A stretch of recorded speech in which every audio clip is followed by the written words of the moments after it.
Então, vou falar sobre obesidade, né? Então, a pandemia do século aí, muitos palestrantes de maneira brilhante já falaram antes de mim, principalmente com dados epidemiológicos, né? Mostrando. Então, o cronograma aqui da minha apresentação vai focar mais ou menos em definição, em prevalência, falar um pouquinho de fisiopatologia, comorbidades associadas, uma avaliação clínica e tratamento. Não vou falar muito, porque os colegas já vão falar bastante sobre esse tema, então eu quero tentar agregar aqui para a coisa não ficar muito repetitiva, tá? Até pelo avançar da hora.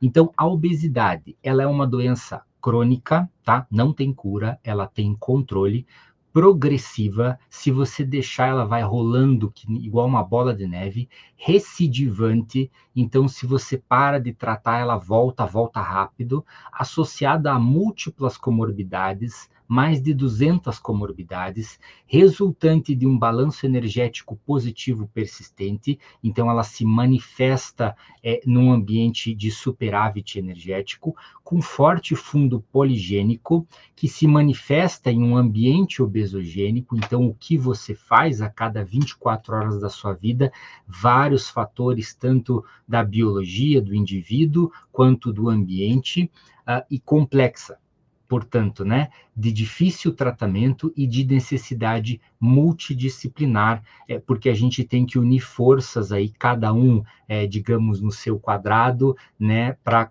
proporcionar para o paciente o melhor conhecimento de cada área, para a gente conseguir quebrar esse ciclo, essa bola de neve, que aumenta a morbimortalidade e, por fim, caracterizado pelo excesso de gordura corporal, tá?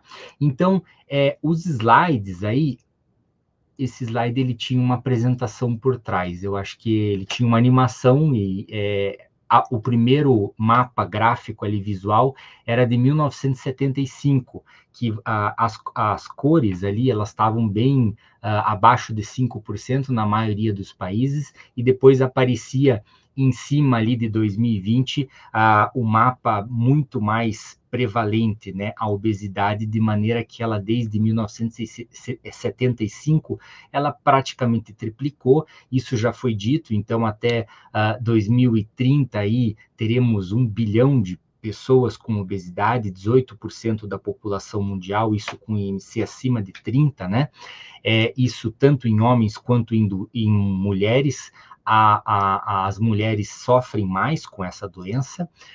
E os dados mais atuais, né? Então, peguei também esse mapa. Isso é uma coisa bem visual, que vocês, né, batem o olho e já conseguem ver a dimensão do problema, até em países historicamente atingidos por desnutrição calórica, aqui, né? Porque a desnutrição, enfim, ela pode ser de oligoelementos, enfim, mas parece que calórica talvez a coisa não seja, né, assim mais. E a gente está tendo uma pandemia de obesidade, porque isso está aumentando aquela doença que tinha a sua prevalência de maneira endêmica, ela está sempre subindo, e uma epidemia em todas as regiões é uma pandemia. Tá? Então, dados do Brasil. Nós temos aqui dados de 2019, então tínhamos uma obesidade em 19,8% da população, isso antes da pandemia. A pandemia foi um desastre em termos metabólicos. O endocrinologista trabalhou, não sei, acho que a doutora Isabelle trabalhou bastante, eu trabalhei bastante, porque ela criou um ambiente obesogênico assim, muito intenso. Então as pessoas restritas em casa, com medo de sair, a questão de saúde mental, descontando em comidas, alimentos industrializados, não pode sair para fazer sua atividade física, ativar o seu músculo, liberar suas miocinas, aumentar o seu gasto energético. Então foi um strike, assim. De obesidade e também de diabetes. A quantidade de pacientes insulinizados, enfim, foi realmente surpreendente. E depois da pandemia, temos os dados aqui que eu peguei de 2023, então, sobrepeso, gente, 61,4% de sobrepeso, mais da metade. Então, 2 pessoas, uma mais do que uma, né? E obesidade, 24,3% na população geral. Os outros autores já falaram mais disso, né? Então, o custo em 2019, no Brasil, mais ou menos 1,98% do PIB, então são 146 bilhões nos Estados Unidos, 706,2 bilhões de dólares, e isso vai aumentar. Projeção para 2040 aqui somente. Então, essa doença, ela onde? A fisiopatologia é extremamente complexa, né? Já tivemos vários exemplos aqui. O que eu gosto de colocar? É uma predisposição poligênica, né? Então, 70% da causa da obesidade supostamente é de origem genética, é herança, sendo que 80% desses genes estão no sistema nervoso central. E da onde isso, gente? Milhares e milhares de anos de evolução e seleção natural genética aqui na Terra. O Homo sapiens, ele sempre teve a dificuldade em adquirir energia. A gente sempre acordou e lutou para conseguir comida, era difícil, e a gente tem um mecanismo, um corpo adaptado, então, para usar nossa massa muscular, que era uma coisa que a gente usava todos os dias, até o começo do século XX, e a gente tinha pouco acesso à comida. As pessoas, até o começo do século XX, morriam de fome, tá? E aí, juntos, somados a isso, a inserção desse paciente num ambiente obesogênico que tem um superávit energético, mas não é só isso, né? Tem fatores da biologia, então, do indivíduo.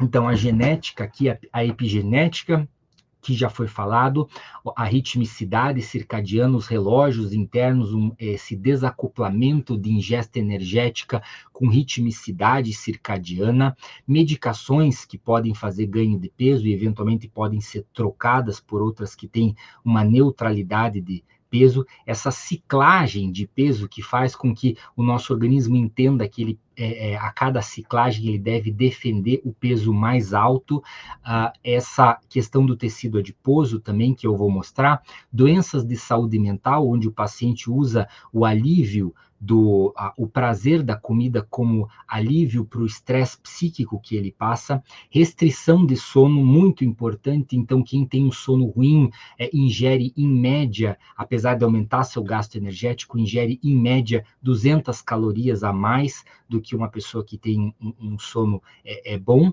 e a sociedade, o nosso ambiente, onde a tecnologia infiltrou no nosso dia a dia de maneira a nos proporcionar mais comodidade, conforto, às custas de movimento muscular, gasto de energia aí cinética no caso do músculo, né? Então, isso aconteceu praticamente a partir da década de 60. Então, até ali a década de 60, nós tínhamos um equilíbrio fisiológico exercido pelo nosso centro de controle de ingesta energética e defesa de peso, que é o hipotálamo lá. Então, se a gente gastasse menos energia, a gente também comia menos, né? E a partir da década de 60, as coisas começaram a mudar com a transformação da nossa sociedade em todos esses aspectos que eu falei aí de ambiente obesogênico e principalmente a introdução de alimentos ultraprocessados, ricos em gordura, açúcar, sódio e práticos e baratos. Tá? Então, gente, a gente foi disso aqui. Então, aqui a gente tem 1 quilo de um alimento que tem 300 calorias para 1 quilo de um alimento que tem 5.460 calorias, né?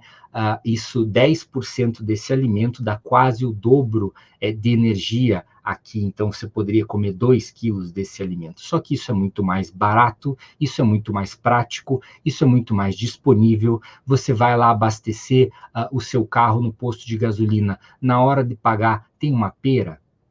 Não tem, né? Então, é muito gostoso, isso ativa toda uma circuitaria ali de recompensa que a doutora Adriane mostrou muito bem e de prazer. Então, é muito difícil a gente resistir a alimentos hiperpalatáveis. E eles têm um volume pequeno, então eles distendem menos o estômago e sinalizam menos para o sistema nervoso central a questão da saciação. E são duráveis, você pode deixar eles lá armazenados com prazo de validade de 2 anos, você chega em casa cansadão, desembrulha alguma coisa, come, tem o seu prazer, você não precisa descascar, cozinhar, lavar a louça, ir no verdureiro toda semana, tá? Então isso pega instinto nosso aqui, que é buscar prazer e comodidade. Alguém já assistiu esse filminho? Sempre que eu falo de ambiente obesogênico, eu lembro desse filminho aqui. que é um filminho de dois robozinhos que se apaixonam, futurista, né? Passa no futuro, lançado em 2008 da Disney, que é o Wall-E, e esse filme foi lançado mais ou menos 2 anos depois que o Steve Jobs lançou o iPhone, tá? A gente não tinha a menor ideia do que ia acontecer nesse sentido de tecnologia e telas. E os adultos nesse filminho são todos obesos, eles só ficam em cadeiras, onde eles flutuam para lá e para cá, né? Se transportam, então eles não se mexem, eles só se comunicam por telas, tem uma pessoa do lado deles e eles estão falando por telas. E ficam apertando aquele botãozinho que tem aqui no canto ali na poltrona, e daí desce um sanduíche, desce uma pizza, desce um sorvete, tá? Então, eu achei isso muito, muito bacana. Sempre que eu lembro de ambiente obesogênico, eu mostro esse slide aqui. Então, o eixo intestino-cérebro é fundamental aqui, essa conversa que já foi explicada aí por vários palestrantes. Então, no nosso hipotálamo, a gente tem lá grupamentos anorexígenos, grupamentos orexígenos, é uma conversa entre vários hormônios liberados aí na periferia, pelo trato gastrointestinal, que vão sinalizar um controle de ingesta energética e a defesa de um peso ideal, tá? Então, esse estudo aqui eu acho muito legal, assim, eu queria trazer para vocês, porque ele é muito conceitual. Esse estudo saiu em 2014, gente, estava na residência clínica médica. Nunca tinha ouvido falar disso, até por isso que eu acho ele muito bacana, é um estudo conceitual em ratinho. Então, seccionou o hipotálamo do ratinho e observou-se o que acontecia com essa região do hipotálamo quando o ratinho era exposto à dieta com alto conteúdo de gordura saturada. E esse alto conteúdo de gordura saturada ativou a micróglia, tá? É uma célula do sistema imunológico que promoveu, então, inflamação, né, nessa estrutura. Então, os marcadores aqui diversos de inflamação. Então, a arquitetura dessa estrutura mudou por ativação de micróglia, por a inflamação, né, por ingesta de gordura saturada, desculpe. Então, isso é uma evidência, né? Aquela região, ela se alterou estruturalmente por um consumo de uma gordura saturada. E aqui embaixo, eu vou tentar explicar para vocês aqui, que tem aqui Control PLX5622, veículo e leptina. O que é isso aqui? Eles pegaram os ratinhos, um ratinho ingeriu essa substância, PLX5622. Essa substância, ela depleta a micróglia. Depletei a micróglia, tá? Depois eu dei gordura saturada. Então, esse com a micróglia depletada, ele não teve inflamação, porque ele não tinha micróglia, e o outro inflamou, tá? Teve atividade. E depois eu injetei leptina. Leptina é uma adipocina liberada pelos adipócitos para sinalizar ao sistema nervoso central que a reserva energética periférica está cheia, não precisa mais comer. Então, ele é anorexígeno, tá? E quando você injetou, então, a leptina, o grupo controle continuou tendo ingesta energética maior, ou seja, a leptina não funcionou como um hormônio anorexígeno. E no sistema nervoso, no hipotálamo do ratinho que não teve a micróglia, porque ela foi depletada, funcionou. Ele diminuiu a sua ingesta energética, tá? Então, isso é um resumo desse paper. Ele tem várias outras coisas, tá? Mas isso eu achei muito legal, assim, de ver, assim, de mostrar. E na periferia, o que acontece? O tecido gorduroso periférico, adiposo periférico, ele também tem uma memória metabólica. Tá? Esse artigo aqui é de 2 meses atrás, tá? Então, o que acontece aqui? Acompanhem comigo no ar. Então, o indivíduo, ele é exposto a um superávit energético, o adipócito dele começa a expandir, esse adipócito ele começa a sofrer hipóxia, tá? Então, nesse momento, ele libera quimiocinas que limitam a entrada dessa energia. Essas quimiocinas chamam macrófagos. Os macrófagos vêm e liberam enzimas que modificam a matriz extracelular e agora esse adipócito pode expandir com o superávit energético mantido. E ele expande, fica grande. Ok. Aí, num segundo momento embaixo, o paciente busca emagrecer e aí o adipócito, né, diminui ali e tal, porque ele está em déficit energético, corrigindo o ambiente obesogênico, ok? Mas o macrófago fica lá. E numa próxima vez que ele vai ser reexposto a isso, o macrófago já libera logo aquelas enzimas e o adipócito expande rápido, tá? Então aquela história, perder é difícil, né? Mas ganhar de novo rapidinho. Então existe essa memória metabólica, memória obesogênica periférica também, tá? Então, o que nós temos, assim, resumindo todo esse jargão, assim, para facilitar o nosso entendimento. O nosso corpo, ele tem, tanto central, perifericamente, mas principalmente central, uma defesa de um peso de gordura, tá? E esse ponto de defesa, regulado pelo hipotálamo, e num indivíduo que não tem a genética e não se expõe a um superávit energético, mas ele logo volta, o hipotálamo regula isso. Então, se ele ganha peso, o hipotálamo vai lá, puxa ele de volta. Se ele perde peso, o hipotálamo vai lá e puxa ele de volta. Por isso que a gente não tende a variar tanto de peso. Na obesidade, esse mecanismo rompe. Então, o paciente é exposto a um ambiente obesogênico, uma alimentação inadequada, um sedentarismo, distúrbio de sono, desalinhamento de ritmo circadiano, medicamentos, etc. Anos de exposição. E o que acontece geralmente com a história... a história de vida dele aqui também não saiu, mas ele isso era para aparecer aqui como se fosse uma ondinha, assim, sabe? Um ganha, perde, ganha, perde, ganha, perde, ganha, perde, mas que o resultado final é sempre uma curva ascendente, tá? Então, e geralmente esses períodos de ganho são períodos de grande estresse na vida da pessoa. Então, faculdade, TCC, primeiro emprego, casamento, filhos, ela ganha, mas ela não consegue voltar ao peso que ela estava antes. E daí, no outro ano, ela ganha mais um pouquinho. Daí, no outro ano, ela ganha mais um pouquinho. Daí, no outro ano, ela ganha mais um pouquinho. Tá? Então, essa história natural que eu vi, assim, bem evidente na minha prática, assim. E o tratamento anti-obesidade tem como princípio não deixar esse ponto de defesa de gordura corporal subir ao longo da vida desse indivíduo, tá? Então, é esse o tratamento, né, que eu vou mostrar mais pra gente. E o que a gente está fazendo em relação a esse ambiente obesogênico, principalmente no que concerne a consumo de alimentos ultraprocessados? Eu gosto de traçar aqui um paralelo com o tabagismo, tá? E a doutora Adriane já falou isso ali também, né? Na questão do tabagismo e no controle ali hedônico. Também não deu errado aqui, era para aparecer. No começo do cigarro, quando o cigarro foi introduzido assim, na nossa sociedade, fumar era encorajado, era chique.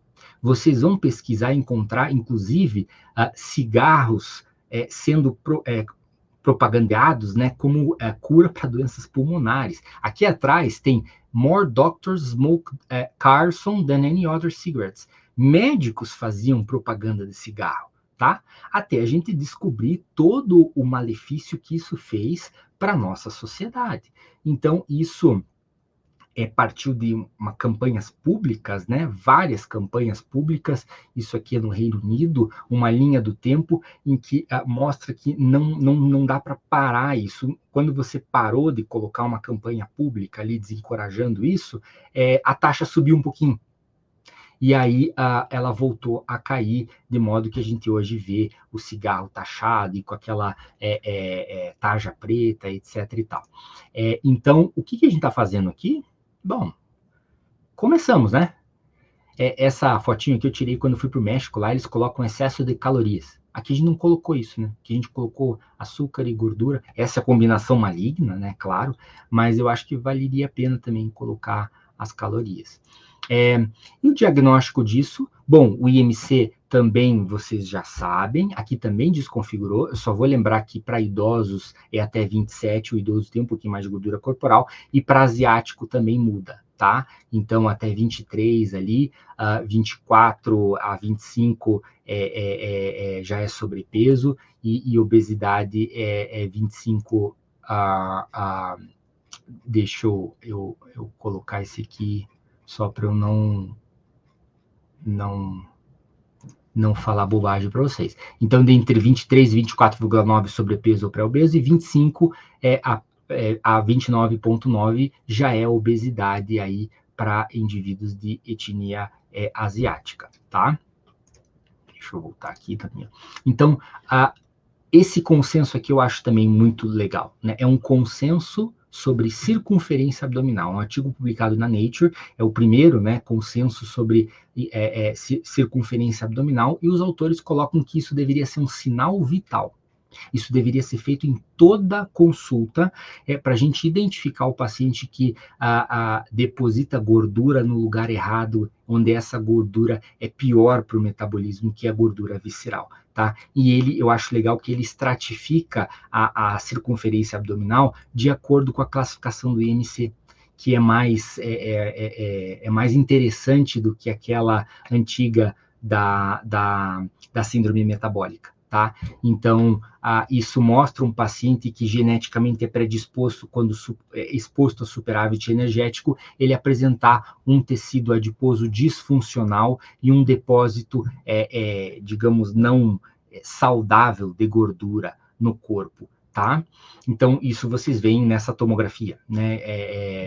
Quem não está acostumado, né, a tomografia faz cortes assim, então tem aqui a coluna, os órgãos, a gordura aqui é preto, tá? Então, você vê no B aqui um indivíduo que lá dentro dos órgãos dele, lá das vísceras que o Dr. André opera lá, tem muita gordura, e que por isso que o Dr. André pede, por favor, para os pacientes dele perderem peso antes, porque fica muito melhor tecnicamente para ele fazer as suturas dele. O risco desse paciente ter complicações nos pós-operatórios diminui muito.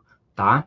Então, esse paciente com circunferência abdominal aumentada, quando ele tem uma perda de peso assim, de 10%, relativamente ele perde 30% de gordura visceral. Essa gordura, ela murcha rápido, do visceral, tá? Não do abdômen para parecer gominho, que é subcutânea. Essa aí é difícil.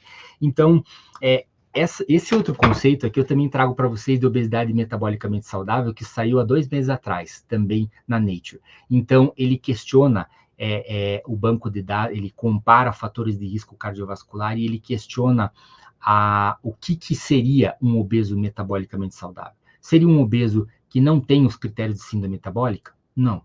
Esse paciente ainda pode ter risco intermediário de doenças cardiovasculares. Então, o obeso metabolicamente saudável, eles cruzaram os dados que eles tinham lá nos bancos de dados e eles acharam esses preditores aqui. Então, é o obeso metabolicamente saudável, então que deve talvez receber menos enfoque do que o outro, o obeso que tem uma pressão sistólica abaixo de 130, que tem uma proporção cintura-quadril menor do que 0,95 para homem e menor do que 1,03 para mulher, porque isso reflete o quê? Que o tecido gorduroso está sendo depositado no lugar menos nocivo, tá? Que seria a região glúteo-femoral subcutânea, tá? E não a região visceral. E não pode ter diabetes. Tá? Então, esse seria.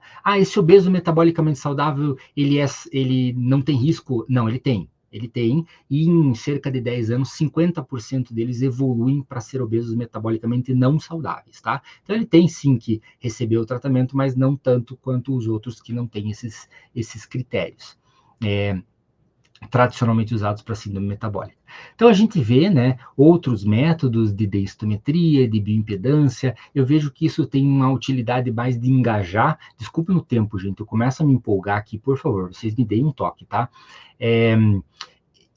Eu vejo que isso é bem importante para engajar mais o paciente, né? Porque a gente sabe o que está com nós médicos, né? A gente sabe o que está, os profissionais de saúde todos, os nutris, os psicólogos, a gente sabe o que está acontecendo com o paciente. Mas ele precisa desse engajamento, dessa motivação, ele precisa de foto, fazer montagem depois, ele precisa de antropometria, colocar na tabelinha, ele precisa da bioimpedância para ele ver o traçado, para ele ver a evolução dele, tá? Então, essas ferramentas são muito úteis neste sentido, ao meu ver. Eu não vejo que elas mudam muito, essa é a minha percepção pessoal, tá, como endocrinologista, eu não vejo que elas mudam muito o jeito como eu vejo esse paciente. Só no exame físico ali que a gente faz, a gente já sabe qual que é o paciente com a anamnese que tem um risco cardiometabólico muito aumentado, tá? E as comorbidades associadas, Então, aqui também pifou de volta, tá? Então, era para aparecer um e depois o outro em cima. Então, tem várias comorbidades, se eu deixo eu jogar aqui para o lado, tem várias comorbidades aí associadas à obesidade, né? Então, principalmente cardiovasculares, risco cardiovascular direto, né? Mas também malignidade é uma coisa que eu queria chamar muito a atenção, tá? Obesidade está ligada a câncer. Então, é uma causa de câncer, está ligado com 13 tipos de câncer. Câncer de mama tem rastreio. Não esqueçam do câncer de intestino nos pacientes com obesidade. Era 50 anos, baixou para 45, muito alimento industrializado. A gente está vendo muito câncer de intestino em pacientes jovens, tá?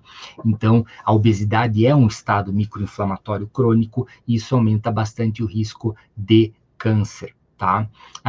Problemas de saúde mental também são bem frequentes aí, né? Mas são principalmente esses problemas metabólicos, cardiovasculares e malignos, tá?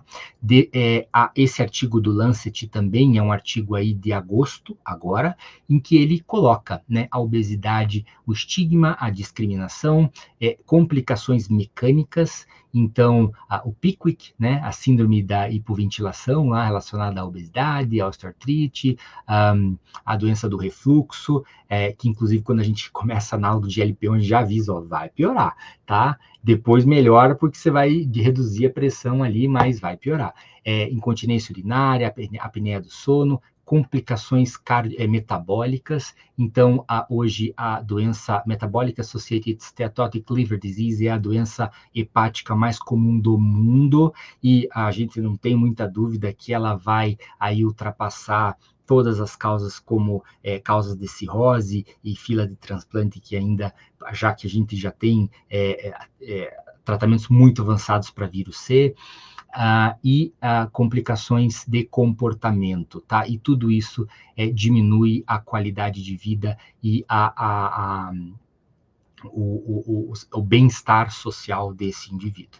Então, a gente trata a obesidade, aquele limiar, né? 30, IMC de 30, 27 com comorbidade, mais porque isso aumenta a mortalidade. Então, meta-análise, aí mais de 1 milhão de pessoas e 124 estudos, a gente vê aí que 30 é estratificado aqui por idade, né? Lembrando que o idoso ele tem um pouquinho mais de gordura, tá? Então, a partir de 30 aqui, e aquela questão do 27 com comorbidades, né, que seria o sobrepeso com metabolismo não saudável. Aqui também deu problema, de novo, que era para aparecer um e depois era para aparecer o outro. Então, na de trás aqui, estava o dado do Reino Unido, que obesidade é a segunda causa de câncer evitável depois de tabagismo, tá? E essa outra tela que apareceu na frente é dos Estados Unidos, American Cancer Society, tá? E obesidade está ali em segundo lugar.